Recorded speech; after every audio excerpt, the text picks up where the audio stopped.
Welcome back to Game 2 of the GIGABYTE Marines versus TSM. Heading into the second match, the GIGABYTE Marines have chosen to play on the blue side.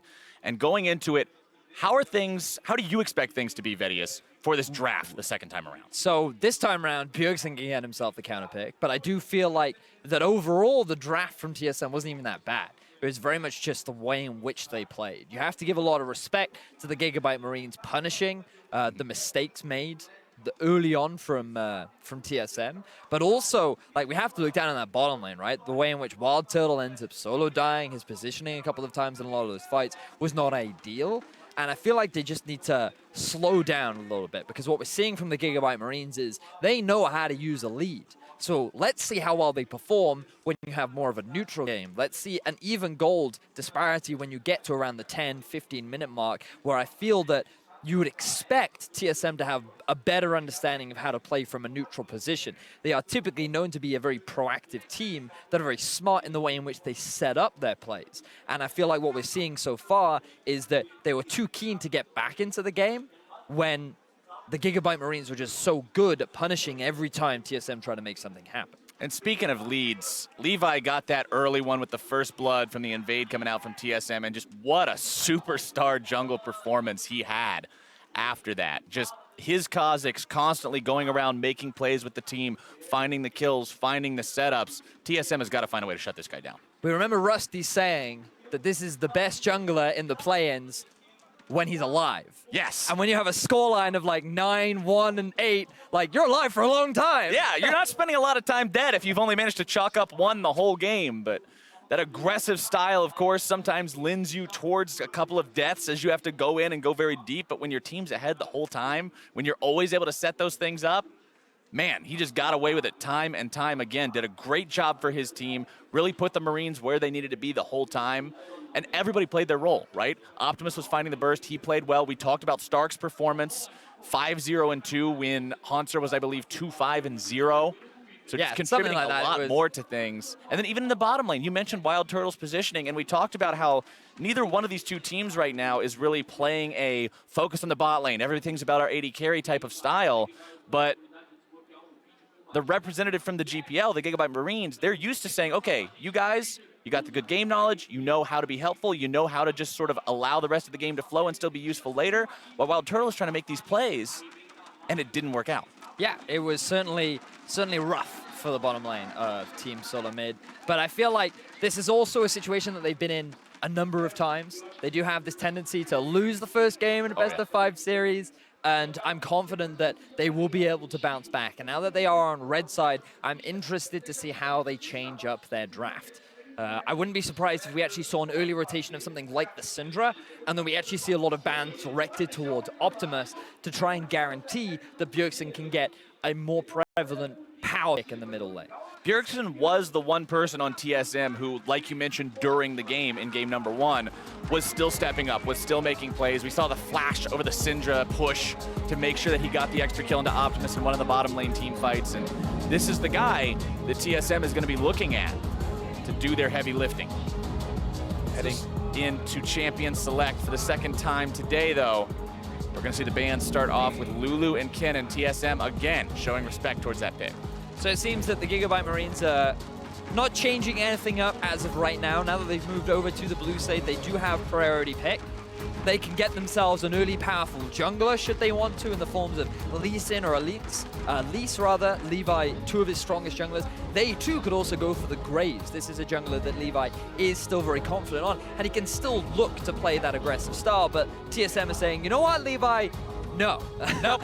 None of that today. Graves is going to be taken off the board. TSM did not find success with it in game number 1. They don't want Levi finding success with it in game number 2, so you might as well just remove it from the picking pool. Shen taken out of the picture by the GIGABYTE Marines so that they don't have that save potential to ruin their plans for those snowbally early plays. And Ivern will be their last ban. So bear in mind that GIGABYTE Marines are now guaranteed to either get themselves Elise or Lee Sin. Two of Levi's strongest junglers, and I would not be surprised if they look to first rotate it. It is something that they have commonly done, and I feel like that it would make a lot of sense, especially with champions like Lulu and Ivern being taken off the board. One ban left for TSM, and it will be the Rumble. preventing that one from going over to Stark.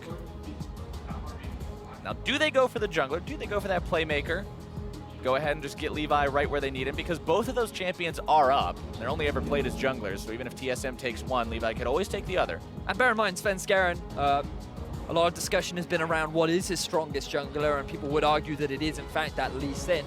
So TSM, they could look to rotate something like their AD carry, given that the support has already been locked in, and then get themselves a Lee Sin followed up with that, which is a very common draft, which they have done multiple times, especially during the finals against Cloud. And there you go, almost as if he knew what was going to happen ahead of time. Vedius with the predictions, the Ashe and Lee Sin both locked in for TSM. So now, if you're the GIGABYTE Marines, what you would expect is something like an Elise to come out from Levi.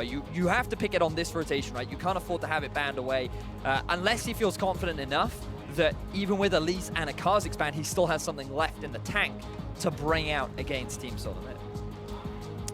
Ooh, they lock in the Gragas for the second time. It did wonders for him in game number 1, so they're pretty confident in putting Stark back on that one here in game number 2. And there's no reason why not to, right? Like, he had a great performance in game 1. It's a very safe, solid top laner. Nautilus had a few nerfs on recent patches, so it Gragas has now risen in priority, right? So I think that it's a perfectly fine, and I think that so far you've already got a pretty safe draft from the side of GIGABYTE Marines.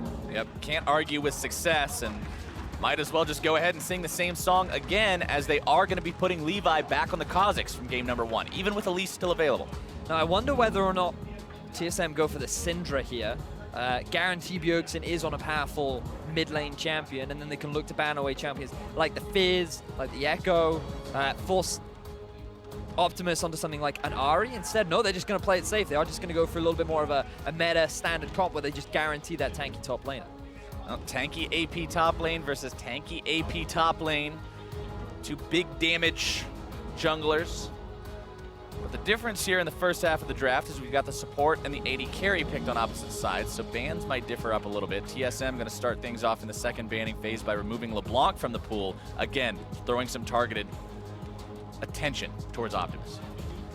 Now, GIGABYTE Marines, they too can look to ban away some of the supports like they did in game before. Thresh and Nami seem to be the go-tos. We know that Bifrost did play a lot of Thresh during the regular season, and its playmaking potential against champions like Karma are also very good. I wonder whether or not GIGABYTE Marines just go for exactly the same composition that they went for before. I mean, the Ziggs was perfectly fine during the laning phase. Sure, he struggled early on, but he was getting to a point where he was just going to become that pushing bot anyway, right? And a lot of those fights, he did a lot of work. So I wonder whether or not they will just stick to what they've already had work for them in game 1. TSM decide to take Fizz out of the picture as their second and final ban of this second banning phase and overall draft. One more to go for the GIGABYTE Marines. Will it be the Nami again? Do they want to keep focusing on the support role, or do they maybe want to throw one the way of Bjergsen? Looks like the choice is going to be the Nami yet again, just targeting what Biofrost can do there in the bottom lane. They know that last time things worked out pretty well for themselves. Turtle was not able to contribute in a meaningful way to TSM's game plan. He did have a couple really nice arrows, so that's one thing that TSM can always sort of bank on, is him being able to try to hit those and set things up. And considering they're going to have Bjergsen on the Syndra this game, that would explain the Fizz ban. That would explain why they wanted to set things up like that, so Bjergsen can play that and be that big damage threat. Now, if the GIGABYTE Marines had been the ones to lock in the Syndra, I would have expected something like a Vladimir to come out from Team Solomid, but I feel like that isn't necessarily an Optimus' champion pool. However, we know that as an individual, this guy has a pretty deep champion pool, and he's not afraid to bring out some new and fun picks like he has brought out the Fizz the last time into the Syndra matchup. That is largely why it's banned away. I wonder if he is going to edge towards the Echo, which we've commonly seen, or whether or not he'll go more towards an Ahri, but he may even go to something like an AD within his own region. He has played a lot of Zed and Talon to a large amount of success. I gave you credit for the prediction earlier, but the predict Zed locked in for Optimus up against Bjergsen Syndra. That's going to be a fun matchup to watch. I don't care who you are. Zed versus Syndra, you get to watch the outplay potential. This is going to be really cool. Now, during the early laning phase, it is very rough for Zed. Right. However, once he hits the level 6 mark, the outplay potential becomes huge. You have to be very careful, because ideally you want to use your ultimate to dodge the ulti of Syndra. I mean, that is her highest damage dealing ability. You can also use your shadows to be able to dodge a lot of her CCs and stuns, and with your natural mobility, you can dart and dance around a lot of her primary skill shots. And with her low mobility, she's also going to struggle to self-heal against the Zed in these later fights. But yet, remember that items like Zhonya's do make your life a living hell as an assassin.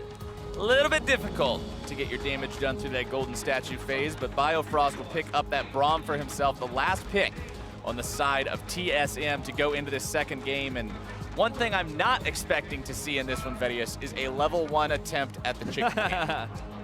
Yeah, I think that TSM will go a little bit more standard this time around. Now, the bottom lane of TSM, they don't have the same sort of pushing or threat that they had in the game before, but I think that the Braum makes more sense in terms of the overall composition. What Braum is really good at is his ability to disengage and his ability to peel. So when you have two low mobility carries, having this Braum is going to make Zed's life even harder when he wants to try and get onto the backline. You also have a Nautilus and a Lee Sin sitting on the front. So every time he tries to go in, he's just going to get knocked right back out again. And it makes Kha'Zix's life that much harder too, exactly. Right? It's going to try to prevent Levi from becoming that monster that he was in game number 1, not allowing him to be that effective as the fights go on, reducing how well he can use those tools built into that assassin kit. So the standard hashtags, I feel like the GIGABYTE Marines may very well get a few more after that game one They had to have performance. won themselves some fans with that game 1 performance, managing to take down a heavily favored opponent, one of the biggest League of Legends dynasties out there, and the GIGABYTE Marines said, you know what? We don't care. Yeah, and that's what I love about them.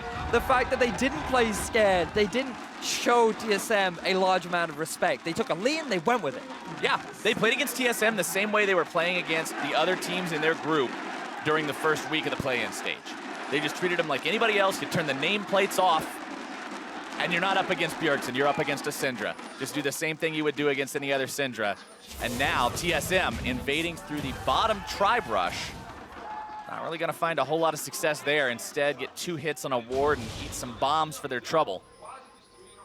And the instant response from Levi too, gonna move in, get the deep vision around the Raptors so they can spot out where Svenskaren's looking to start his early jungle pathing. You would expect him to start in the top half of the map, given that early on, if you want to try and gank anywhere, it would very much be towards either the Syndra or down the bottom lane. But I feel like in terms of early ganking, we shouldn't see very much action. I feel like that for TSM, excuse me, they just need to play things cool, calm. Slow and steady. Yeah, they have a great scaling composition around the mid game. When they get the 2-item spike is really where their composition turns on. They can utilize the fact that they have a Syndra and Lee Sin as a roaming death squad because they're guaranteed to have push in the middle lane.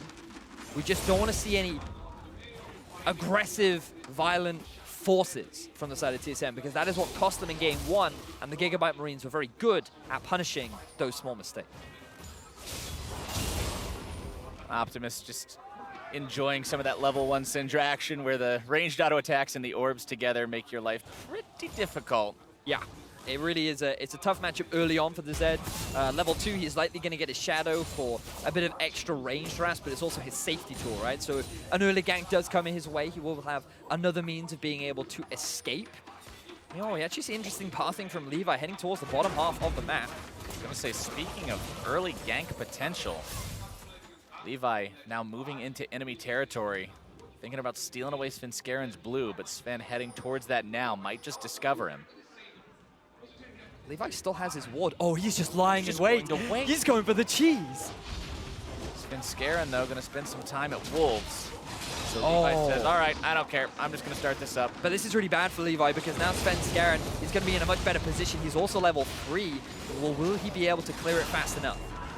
Levi needs to put in a little more work under this blue buff. Sven's going to be there in just a moment. Levi barely getting that one out. He's looking for a He's trade dancing too. around. He wants to fight this. He doesn't care. Svenskaren now going back in with Resonating Strike. These two are going to be fighting to the death. Svenskaren taking low, barely getting himself away. The red buff is ticking.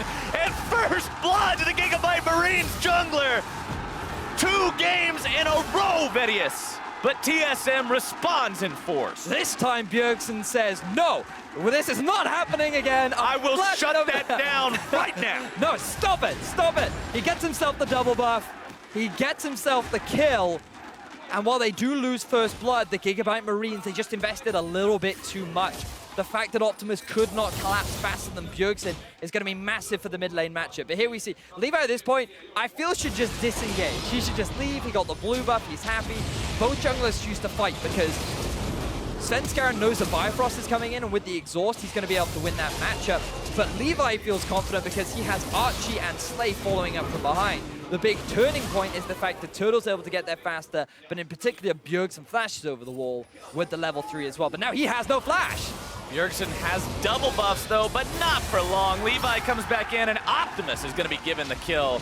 TSM's mid laner falls. Now Archie trying to get himself away from Svenskaren's counterattack. Jumping back over the wall with the safeguard. He had Bifrost waiting just so he had that escape route.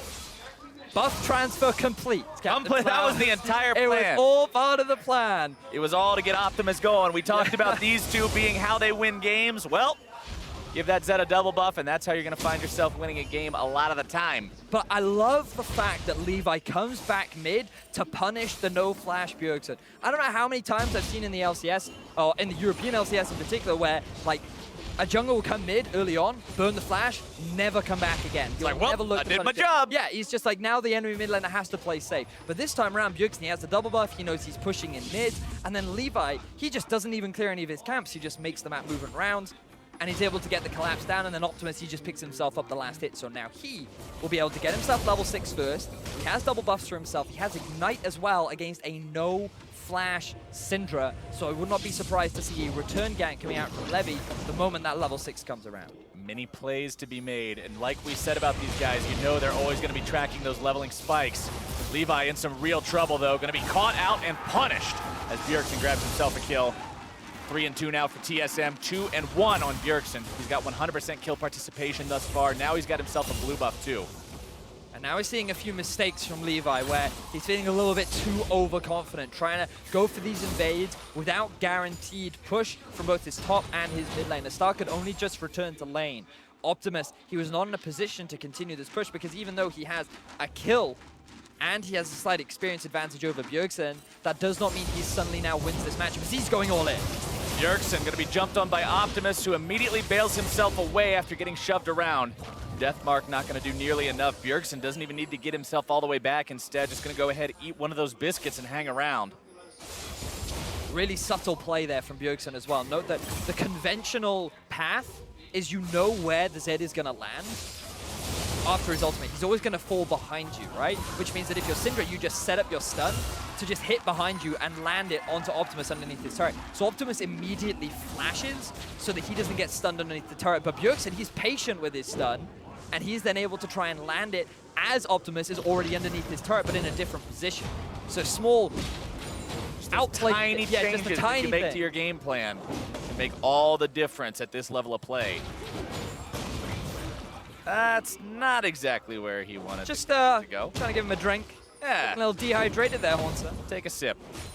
But neither one of these two really in any supreme danger. A lot of Doran's rings between them, though. Oh, yeah. Fellowship build coming into fruition right now.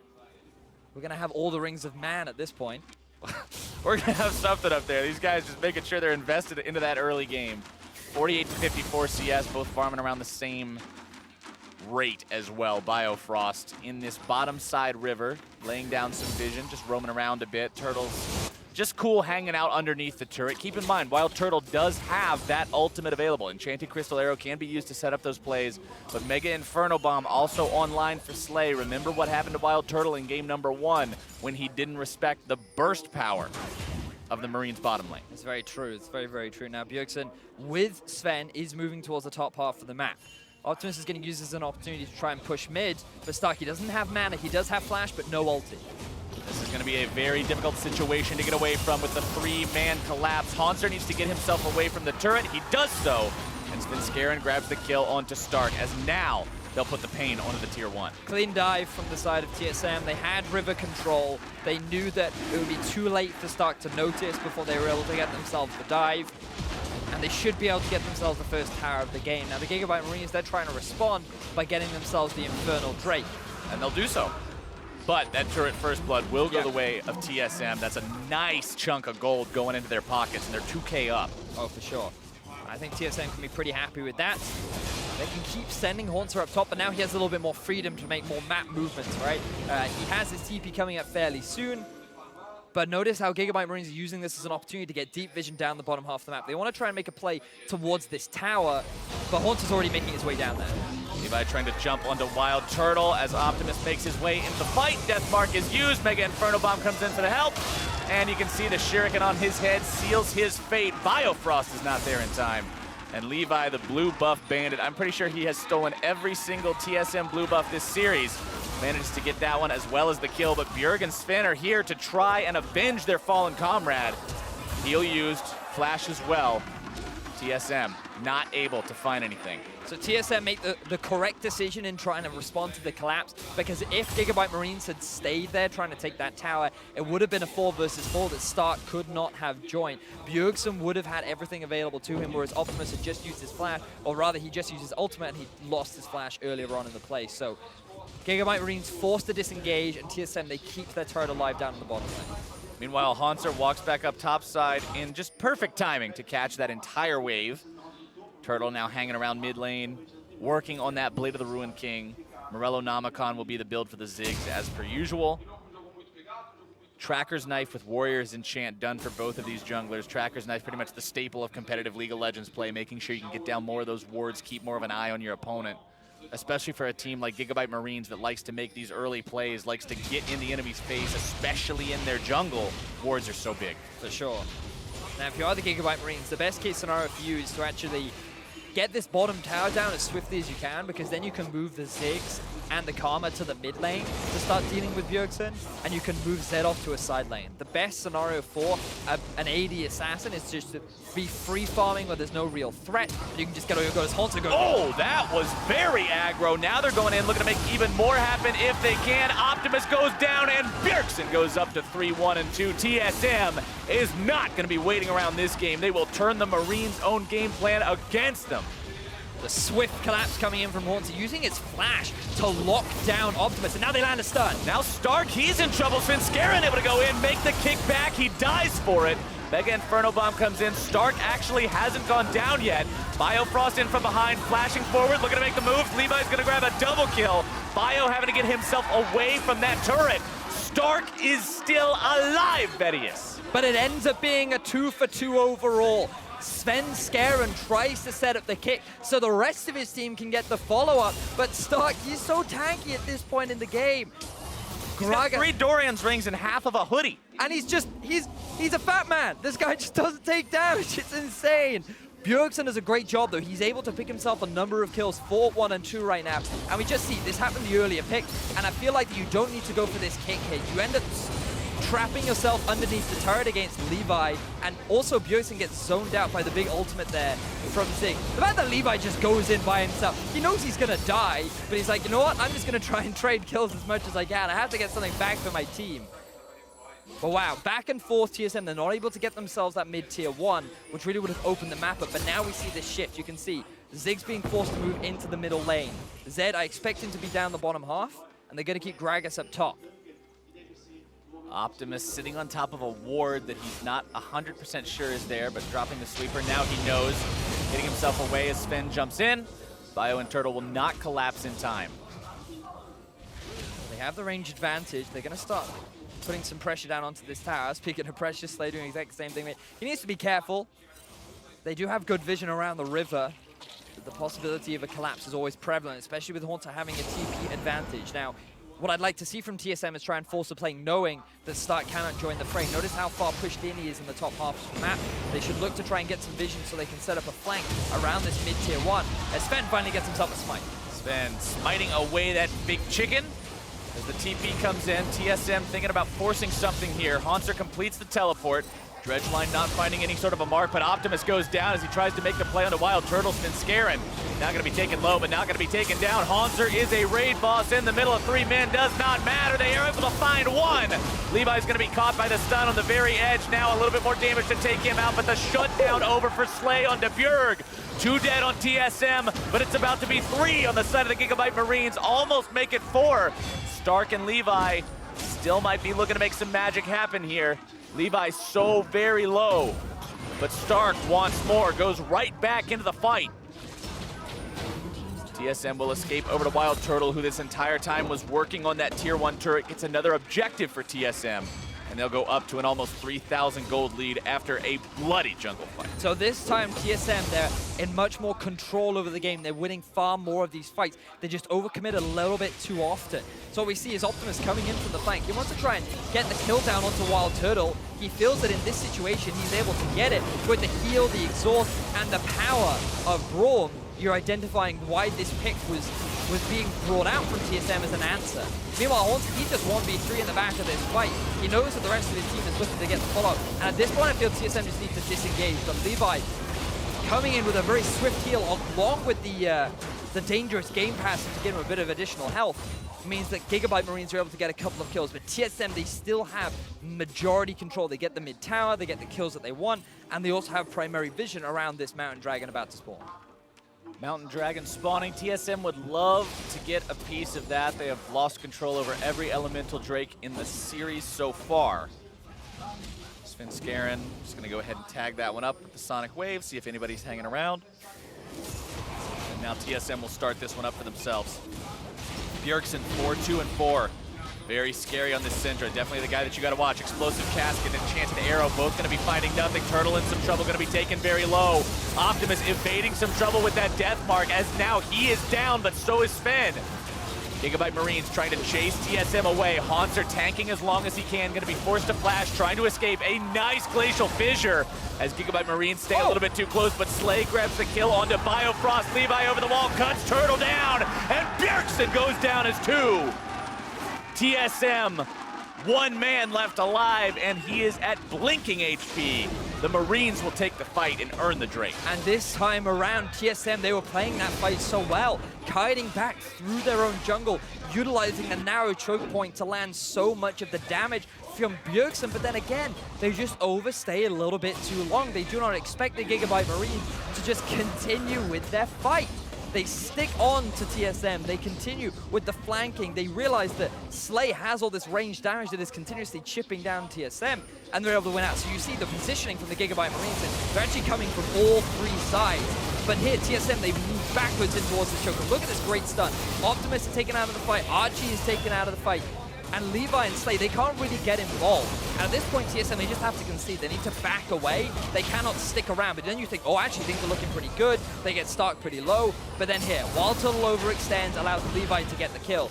Bjergsen overextends, allow a 3 versus 1, while the rest of TSM are already looking to back away. And this is just another example of TSM overstaying their welcome and thinking that they can win these extended fights. Levi 6-3-3, another good game for the star jungler of the GIGABYTE Marines.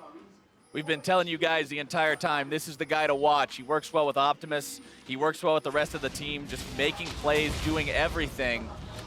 And this is why the guy is just a monster. Haunter dropping the ulti onto Optimus, now looking to lock him down even further. Bjergsen wants the burst, but instead he's going to be bursted very low. Zhonya's Hourglass to keep himself alive. Optimus grabbing the kill with a well-placed Shuriken. TSM loses 1. Now GIGABYTE Marines might lose their top laner in this bottom part of the map. Biofrost tanks up the turret long enough to make the play a success, and TSM will continue working on that tier 1. Meanwhile, Slay takes down the tier 1 on the opposite end. This game is just all over the place, Vedius. The Enchanted Crystal Arrow making its way up towards the mid lane, not going to be finding anything. Haunter the target, Archie not going to drop to that turret. And Optimus gets himself kill number 4. GIGABYTE Marines are playing the map so much better than Team Solomid are right now. TSM invest 3 members down in the bottom half of the map trying to get themselves that turret. They don't realize that Slay, he's able to take 2 towers for himself in the top big, lane. Man. There was no one there to answer him. And the fact that Bjergsen and Haunter die to what is effectively Optimus baiting them in, saying, oh no, I'm overextended, I'm just a little assassin waiting to be hit. But then all of a sudden, Levi jumps over the wall. He gets the lockdown onto Bjergsen. They go for the dive onto the mid tower. And we're just seeing it time and time again. GIGABYTE Marines are not afraid. This is a team that when they see a wall, they do not go around it. They do not climb over it. They charge head first, straight through it, and they are demolishing every resistance that TSM is trying to put up against them. And Levi is the man with the sledgehammer, just taking this down brick by brick. You can see the gold differences that flashed up there on the bottom part of the scoreboard for a moment. Another massive lead over his counterpart in Svenskeren is why Levi is able to do these things. We've seen since Svenskeren tried to set up plays throughout this game, and a lot of them have gone awry. We haven't seen any of those huge successful kicks that Lee Sin is drafted for. Now the gold is still even. TSM is still in a reasonable position. The issue that they have is that they're one turret down compared to the GIGABYTE Marines. So that series of plays from the GIGABYTE Marines has actually more equalized the game rather than giving them a significant lead. So now that TSM can recollect themselves, they can reset, and the GIGABYTE Marines, they need to be careful not to overextend. Oh, speaking of overextending, Stark trying to use the cast, but Svenskeren does a good job holding on to the resonating strike. Stark trying to get away, but it's not happening today. Svenskeren gets himself in there, finds kill number 3. So this time, it is TSM that are able to punish the overextending Stark down in the bottom lane. They have the numbers advantage. They can start putting pressure down onto this tier 2 turret. And GIGABYTE Marines, they're forced to not really have any answers. They've invested a lot of vision around the Baron area, which will be spawning soon. But this is a good setup from TSM. Haunter continuing the push, Svenskeren with him. Of course, neither one of these two pushes exceptionally quickly, but the two of them together should be able to do a decent amount of damage as the Mega Inferno Bomb comes in to clear that wave away. Svenskeren eating a lot of damage from that turret as he makes his way out. That's the problem of losing all of your minion wave at once. But topside, Levi's knocking on the door to the base. And we've got a TP in from Stark. They're just trying to stop the backs, prevent anybody from interrupting Levi. Haunter gets himself over the wall. Optimus grabs a kill onto Sven. All right, that happened. And now I wonder why Sven is even there. I feel like that we're a broken record here, Flowers. How many times have we said, Sven, like, can we calm down a little bit, please? Like, the inconsistent performances of the TSM jungler. Now Levi, oh, no. Oh, invisibility right out of the brush. Looking to come back. Zhonya's Hourglass to keep himself safe, and Levi is forced to retreat as Turtle comes in at the clutch moment to make sure his mid laner does not die. But look here in the bottom lane, Optimus, the pressure is on. Bjergsen's now going to be forced back. The Ash Arrow is unavailable for Wild Turtle, and what was a good punish from TSM, they overstayed, they don't get anything off the back of it, and now they're the ones on the back end. Thinking about making something else happen if they can. That's the Marines game plan all the time. Always look for more. They grab the tier 2 and they get out. This is just such great play from the GIGABYTE Marines. The fact that they have the Ziggs and they've made it work for a second game in a row. The fact that Levi has been consistently performing. Now on the Kha'Zix. Like, originally he was well known for his Lee Sin and Elise, and he's like, yo, I'm going to add a bug to my repertoire. And yeah. Right now he is the bug in the behind of TSM as he is doing so much work in so many of these fights. Wild Turtle, again, this game he's had some solid arrows. Yep. His positioning hasn't put him in as much trouble as it did in the last game. Yep.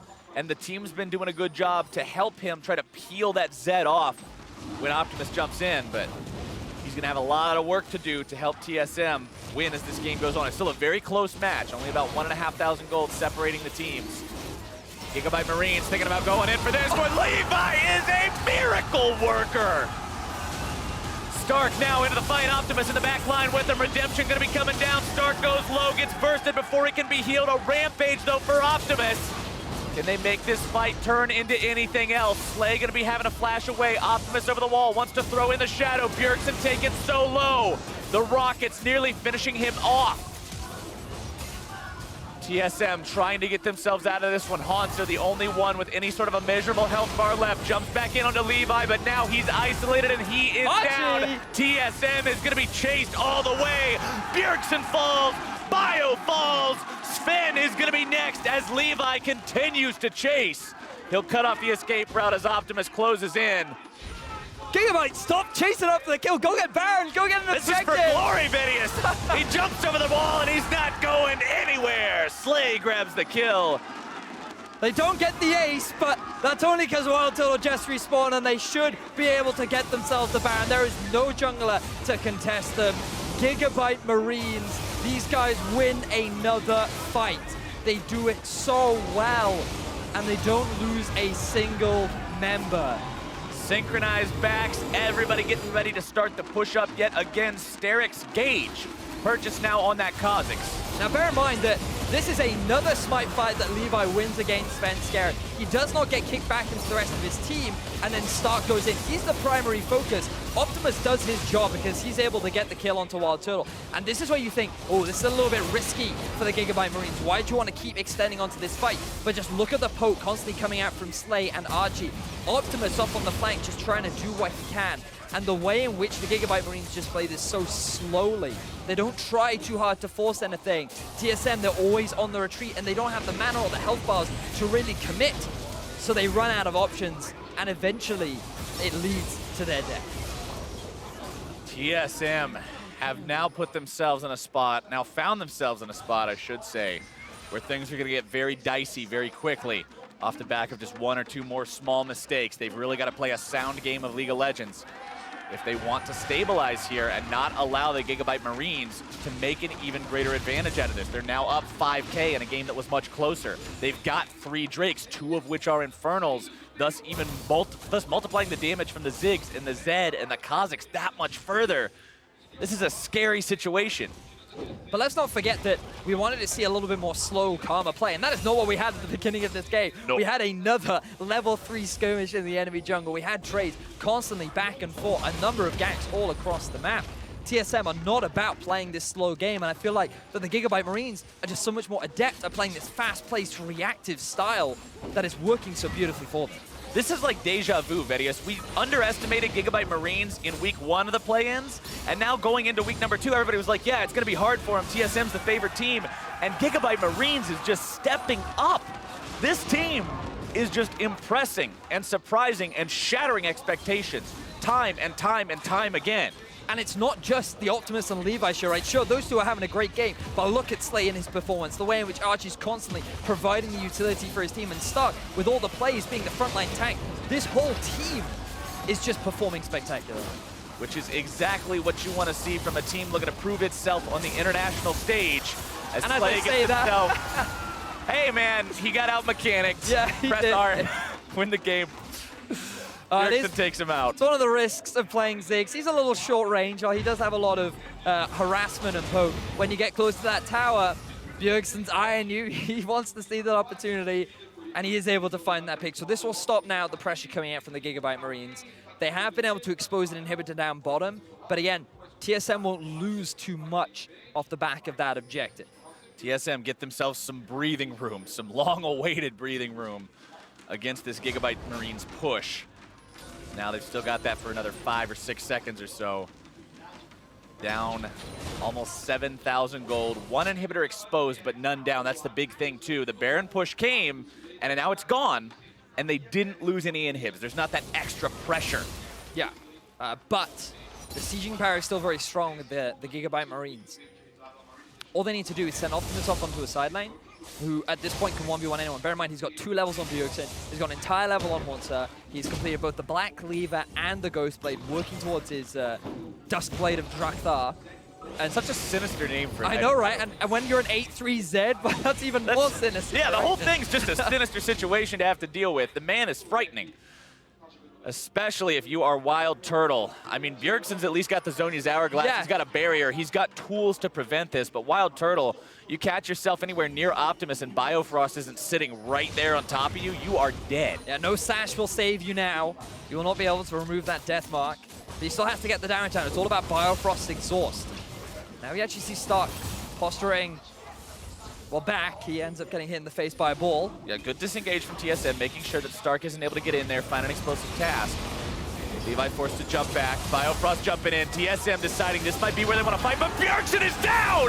That is not the way you want to make a fight happen. TSM going to be jumped on. Optimus into the fight. Wild Turtle taking low. Haunter on the back line. Redemption comes in, and Haunter will not find anything. Levi again going to be occupying 3, and GIGABYTE Marines take down 4. Unbelievable teamfight win from the GIGABYTE Marines. They get themselves 4 kills, and Captain Flowers, I think they're going to take game 2. GIGABYTE Marines are looking to push this to match point against TSM in round 2 of the MSI play-ins. Biofrost will try to defend, but 1 versus 5 as Braum? I don't think so. 2-0, GIGABYTE Marines. What a game.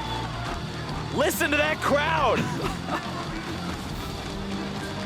You know, like, at first, people are like, all right, TSM, they lose the first game, it happens. They were a little bit too overzealous. They tried to make too many plays happen, and fair play to the GIGABYTE Marines, they punished very well. Right. Game 2, surely they'll reset, they'll cool down, they'll play a little bit more conservative style. But they still make a lot more skirmishes, but this time it definitely goes much more in the favor of TSM. They have more of the goal lead in the early game. They're setting up a lot of plays. They're the ones now punishing that of the GIGABYTE Marines. But when it comes to these team fights, the way in which these guys coordinate, the way in which they execute is just so enjoyable to watch. And they seem to have TSM's number. Yeah, every single time you're seeing Levi get so aggressive in this early game too. You talk about, oh, maybe TSM can take it slower and steadier. Maybe things we can just tap the brakes a little bit, put on the cruise control, have a nice drive through the country. Not when Levi's in the car. Levi. That's not going to happen. The man is always looking to make the moves. And with the GIGABYTE Marines now 2-0 over TSM, we're going to send things over to the desk to get their thoughts on that game. Look, Flowers, I didn't think we'd be here. 2-0 up for GIGABYTE Marines. I thought maybe they would take a game, I'll be honest. But they are absolutely dominating, and I think the first thing that we have to look at, gentlemen, is that draft phase coming through. Big changes here on the side of the GIGABYTE Marines. In terms of that Zed in the mid lane, how did you feel about this one overall? Both teams making some changes. You know, we talked a little bit about how flimsy on the one side for TSM were. They finally bring a few more tanks, and while that won't win the game for you, it certainly should, in theory, make a skirmish-focused GPL team in the GIGABYTE Marines a little bit slower to snowball through. So I like the adjustments that TSM made, but they didn't really end up getting a lot of the engages in their favor. Yeah, there were tank composition, more of a pick type of comp here with the Nautilus, Ashe, lock people down with Lee Sin to kick them in, follow up, things like that. Standard TSM, I actually really did like their team composition. They were against a hard to execute, like one of the hardest to execute comps, no hard crowd control, all slows with like a Zig Satchel in there, Gragas Flash Body Slam, like not committal stuff or full committal stuff if they go in. Like they actually managed to execute on that though. Which was absolutely crazy, because when we saw that Zed locked in, I know we were talking as a desk, like, if this guy doesn't get a bunch of kills in the early game, this is going to be a massive issue. This could be a big weakness. But the Zed, despite the fact that TSM found early leads, still found a way to get back into the game. And as we bring up our first replay, we can take a look at a dragon fight that really started to turn it in the favor of the GIGABYTE Marines. Exactly, and as we set up this fight, you can see how the GIGABYTE Marines are closing in from multiple angles, and it at first starts looking okay, maybe the TSM can get out, but then so much damage gets put down right as Optimus goes into the fight, and it's very tough to deal with that Zed down. And that's the thing, they actually bring them into a choke point, right? Like coming at multiple angles, bringing them towards the blue buff, forcing them to fight in this small area against the Ziggs, against the Kha'Zix that can jump on you. Gragas also excels in small places like this. And you would expect that when you look at TSM's team composition, they also want to fight in those small choke points. So they're happy going into that, being funneled into that area to hit the Syndra stun, the Lee Sin kick, things like this. But that all started as an afterthought. They were pushed into the choke point after the fight had already broken out. And that's why they're going to end up going down, because GIGABYTE Marine's consistent damage was higher. We can see TSM kind of heavy looks on their faces. Definitely has to be rough at this stage, adapting. Coming in game one, you go, hey, we can brush it off. We played a little sloppy, we can clean it up going to game two. But even they did clean it up a little bit in the early game, and it was not enough. However, for me, looking back on that replay, it feels like Levi just completely dominating these fights. Whenever he is alive, after the initial burst damage comes out, he just cleans up every time. And a lot of that is the change that Zed kind of has in these fights, is if he doesn't get exhausted, if he doesn't get locked down, he's a monster, so you have to deal with him from a mid lane perspective. Then Levi has damage on this Kha'Zix. Slay is putting out considerable amounts of AoE throughout the fight as well, so while you're dealing with the Zed, suddenly the rest of the team's dying to all of these other damage threats. And it forces the Zonias out of the Syndra, so you can't go straight into the full damage route. It helps enough to keep you alive from one assassin, but there's so many of them coming at you. How do you actually Zonias out of the Kha'Zix burst? It's good that you bring that up, because in our second replay, we see Bjergsen trying to Zonias one of these assassins, only to realize that there's going to be two jumping into the fray. Yeah, suddenly, too little too late when he does get to use the Zonias, dodging, honestly, a Karma. But this is the thing, right? With two assassins there, the Zonias timing is impossible. There's nothing to keep him alive. And this is that big point in the game where the GIGABYTE Marines actually utilize the last dragon fight to continue to break it open. They get structures after structures in the top lane throughout all of this, and their Ziggs composition actually found time to prosper and actually shine. Yeah, we saw there, that's when the tower trade started happening. Once we finally saw a gold lead, admittedly, GIGABYTE had taken some of the dragons in the early game, potentially something we could consider a lead, but as after that point, it felt like they were 100% in the driver's seat throughout the rest of the game. Yeah, and I think fundamentally a lot of this is actually TSM committing to multiple places at once, right? They're being pulled apart on the map, and that's just the hard fast. We mentioned this nature with which the Vietnamese side actually carries themselves, but TSM are not responding by being 5, even with their team composition. They're split all the time trying to match, and that's a big problem. One thing to note is I think the vision control they had early on was better in Game 2. They certainly got the early game picks and skirmishes and control. And that was the TSM where we were like, okay, maybe this is them fighting back now in Game 2. They won't fall behind and then just lose the game after it. But TSM just kept overcommitting to some of these fights you're talking about where, like, realistically, if they can get out of that without taking a fight and just hold the game even, that Zed is slowly not really going to find those targets anymore. Yeah, definitely. However, things continue to go wrong as we bring up our next replay, our Acer replay of this fantastic Dragon Steel coming in. It was the Baron in Game 1 that was the nail in the coffin. This time around, it was Levi with this Dragon Steel into this extended fight that just did so much for the GIGABYTE Marines. You can make a montage play of Levi from this tournament alone on his steals and how smooth they've been, but it's, as you said, not only just the steal, it's then they clean up the entire fight from that. Like, Levi is buying enough time for the rest of the team. Again, Slay gets a good ultimate on multiple people, and it's an extended fight. This is where Optimus will have multiple rotations of the cooldown, and that's like a triple or a quadra kill in his mind waiting to happen, but it's patient from the GIGABYTE Marines. They move in forward, Archie gets the speed up, and it's enough to take the rest of the fight. Like, this is GIGABYTE Marines not just going super aggressive and running right into it, actually playing the fights out at the pace that they need to. And that's something that you were talking about earlier, Rusty. This is kind of a pick composition on the side of TSM, kind of like that shotgun. They get one shot, they kill a couple people, that's the fight that they win. But when you get extended, it just feels like there's no way you're going to match the damage output of that Kha'Zix, of that Zed. And you keep fighting the GIGABYTE Marines inside the jungle. You keep playing the game of League of Legends at their pace, then you're playing in their ballpark and giving them too many opportunities to come back into games, with TSM having a gold lead in this one. Decent enough size, you would say, that they should have been able to push that, accelerate that, and close out the game. But then they kept fighting in the jungle. They kept giving these opportunities. And I think that's the really interesting thing, is so much of the talk after Game 1 was, oh, TSM won't lose a game if it's even. They won't lose a game if they're ahead. Well, they just did. So TSM clearly have a lot more issues than just a level 1 going awry, because they were playing right into the GIGABYTE Marines for almost the last 20 minutes of that game. It just feels like a little bit not coordinated on the side of TSM. And of course, as we look towards further in the game, it seems like it only gets harder from here. However, we're going to step away. When we return, we'll see if GIGABYTE Marines can complete the sweep against TSM. Meet us back here for Game 3 after the break.